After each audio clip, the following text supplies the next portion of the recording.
Hello guys, my name is Sandeep. Hope आप सब safe है और अच्छे से खुद को संभाल रहे इस सिचुएशन में।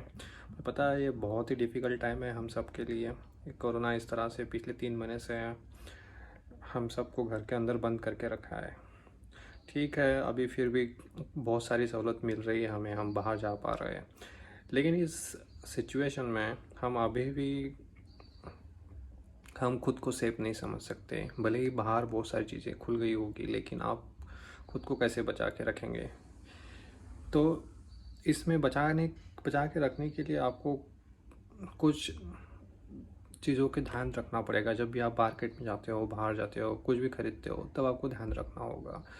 स्पेशली जब आप कोई भी सब्जी की दुकान में जाते हो या कोई भी ग्रोसरी स्टोर, जहाँ छोटी मोटी चीज़ें खरीदने के लिए आपको बार बार घर से बाहर निकलना पड़ता है, ऐसे चीज़ों पे आपको कभी कभी हम नज़रअंदाज कर देते हैं।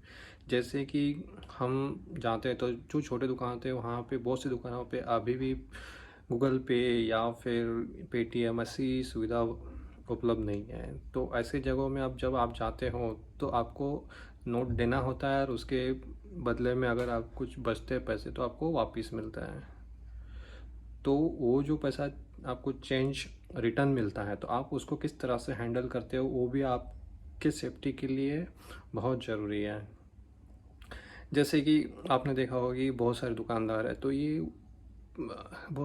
ये दुकानदार हर जगह पे डिफरेंट डिफरेंट जगह आ जाते हैं, वहाँ से मटेरियल लाते हैं। सब्जी वाले भाजी मंडी जाते हैं, वहाँ से सब मटेरियल लाते हैं, वहाँ पे लोग नोट देते हैं। इनका सारा धंधा जो भी है उस अपने कैश में ही होता है। इवन आप देखेंगे कोई सब्जी वाला, तो वहाँ पर भी ऐसे 100 लोग आएंगे, ग्राहक आएंगे, वो भी नोट देंगे, और वहाँ से तो हर जगह से नोट आ रही है और वो एक्सचेंज हो रही है। तो पता नहीं, अगर आपका नसीब बहुत ही ख़राब है या कुछ है और कोई इन्फेक्शन वाली नोट आ गई और वो आपके पास मिली है, तो आप ऐसे इसमें अगर आई तो आपको तो पहचान में नहीं आएगी इसमें इन्फेक्शन नहीं है, तो इसमें बचना कैसे है? नोट है, कॉइन्स मिलते हैं, तो आप उसको क्या कर सकते हो कि सैनिटाइज कर लोगे, लेकिन नोट को कितने बार सैनिटाइज करोगे? अगर 10 नोट है तो 10 नोट को कितने बार इस्त्री कर लोगे? तो इसके लिए मैंने एक तरकीब निकाली, ये सारी चीज़ों से आपसे सेफ भी रखेगा और आपको यहाँ पे ज़्यादा मेहनत करने की ज़रूरत भी नहीं पड़ेगी। तो इसके लिए मैं एक आपके साथ एक चीज़ शेयर करूँगा। जो मैंने एक प्लास्टिक का पाउच ख़रीदा है, आप देखेंगे ये मेरा पाउच है। तो मैं आपको इसको दिखाता हूँ अभी कि इसको कैसे यूज़ करें। तो अभी मैंने आपसे बात की थी कि आप कैसे बच सकते हैं जो आप कोरोना वायरस इन्फेक्शन से। अगर आप किसी के साथ अपनी करेंसी एक्सचेंज करते हो, नोट एक्सचेंज करते हो, उसके बदले में आपको रिटर्न्स मिलते हैं, तो आप उसको किस तरह से हैंडल करोगे? जो आपको चेंज मिलता है, तो मैंने आपसे बात करते समय बोला कि मेरे पास ये प्लास्टिक का एक पाउच है।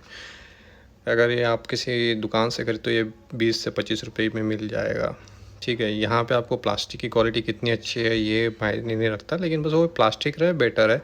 ये मैंने जल्दबाजी में चाहिए था, मुझे अर्जेंसी थी, तो मैंने बाजू के एक दुकान से पूर्ति मार्केट से ख़रीदा। तो यहाँ पे वहाँ मुझे महंगा मिला, कुछ 50 रुपये में मिला था, लेकिन ठीक है, सेफ्टी के लिए उतना चल जाएगा। तो यहाँ पे मैंने प्लास्टिक क्यों ये डिसाइड प्लास्टिक मटेरियल क्यों लिया, क्योंकि ये जो प्लास्टिक है आप इसको इजीली सैनिटाइज़ कर सकते हो, और ऐसे कोरोना वायरस प्लास्टिक के ऊपर ज़्यादा टाइम के लिए रहता भी नहीं। अगर यही कपड़े का होता तो कपड़े के अंदर आपको उसको सैनिटाइज़ करना या कुछ स्प्रे करके, सैनिटाइज़र का ऐसे स्प्रे करके आप उसको क्लीन करना बहुत ही डिफ़िकल्ट हो जाता है उसको, या फिर आपको अगर कपड़ा रहेगा तो उसको धोना पड़ेगा बार बार कपड़े का। तो इसलिए मैंने प्लास्टिक चूज़ किया। तो इसमें क्या करता हूँ ना, जैसे मुझे घर से बाहर निकलना है, तो मैं इसमें अब कुछ कैश ले जाता हूँ, जो मुझे पता होती है कि मुझे ख़रीदने के लिए कितना लगेगा, तो उतना ले जाता हूँ। तो फिर उसके हिसाब से जब मैं उसको दुकानदार को पैसा देता हूँ, इसी में से निकालता हूँ और उसको पैसा देता हूँ। और पैसा देने के बाद जो भी मुझे रिटर्न आता है, जो बचे हुए चेंज आते हैं, तो मैं ट्राई करता हूँ कि जितना मैंने दे दिया है उसको वो पूरा खर्चा कर दूँ। अगर नहीं हो पा रहा है खर्चा, मेरी सारी चीज़ें खरीद के हो चुकी है, तो जो भी रिटर्न आता है मैं इसके अंदर डाल देता हूँ तुरंत। तो जैसे तुरंत डाल दिया, उसके बाद मेरे पास जो बॉटल है सैनिटाइज़र की, मैं जब स्कूटी से जाता हूँ तो इसको कैरी करता हूँ, ये ईज़ी होता है, बढ़िया है। या फिर बाद में मेरे पास एक छोटी भी है, वो भी मैं कभी कभी कैरी करता हूँ। तो ये पैसे डालने के बाद क्या करता हूँ, इसे मैं जैसे पैसे डाल दिए, ज़िप लगा दी और उसको मैं ऊपर से फिर सैनिटाइज़ कर देता हूँ। इवन उसकी ज़िप भी जहाँ पे मुझे उँगली लगी थी उसको किया था, वो भी मैं सैनिटाइज़ कर देता हूँ। और इस तरह से अपना पूरा ये जो है सेफ़ हो जाता है। घर आने के बाद मैं इसको एक अलग जगह पे रखता हूँ जहाँ पे कोई बार-बार जाता नहीं है, उसको हाथ लगाता नहीं है, तो वहाँ रख देता हूँ। और जो भी बाहर जाता है तो उसको बोला जाता है कि आप इसको इसी पाउच को यूज़ करें, इसी के अंदर के पैसे को यूज़ करें, और जैसे दुकानदार से कुछ मिलता है इसमें डाल दें और उसको सैनिटाइज़ करें। तो ये हम अच्छा एक यूज़ कर रहे हैं तरीका, जिससे आपका इन्फेक्शन काफ़ी हद तक बच जाएगा और आपको बार-बार वो जो है कॉन्टैक्ट नोट्स के साथ है वो बच जाएगा। बहुत बार तो ये होता है कि मैं जब दुकानदार के पास जाता हूँ, उसको जब वो रिटर्न देता है तो मैं वो नोट को हाथ भी नहीं लगाता, उसको बोलता हूँ भाई इसके अंदर तो डाल दे। मैं उसको ज़िप ओपन करके दे देता हूँ और वो उसको बोलता है तो इसके अंदर डाल दे, तो डाल देता है, तो मेरा कॉन्टैक्ट भी नोट्स के साथ कम हो जाता है। तो होप आप लोगों को समझ में आया होगा कि ये कैसे आप इसको एक चीज़ को मैनेज कर सकते हैं और आपको इन्फेक्शन भी से भी बचाएगा। तो थैंक यू गाइस, ये छोटा सा वीडियो आपके सेफ्टी के लिए अगर आपको पसंद आया होगा तो लाइक कीजिए, सब्सक्राइब कीजिए, और ऐसे बहुत सारे मैं ऐसे वीडियोस लाते जाऊंगा जो आपके लिए सेफ्टी के काम में आएंगे।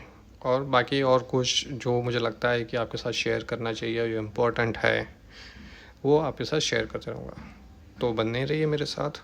थैंक यू और ख़ुद को सेफ रखिए। बाय।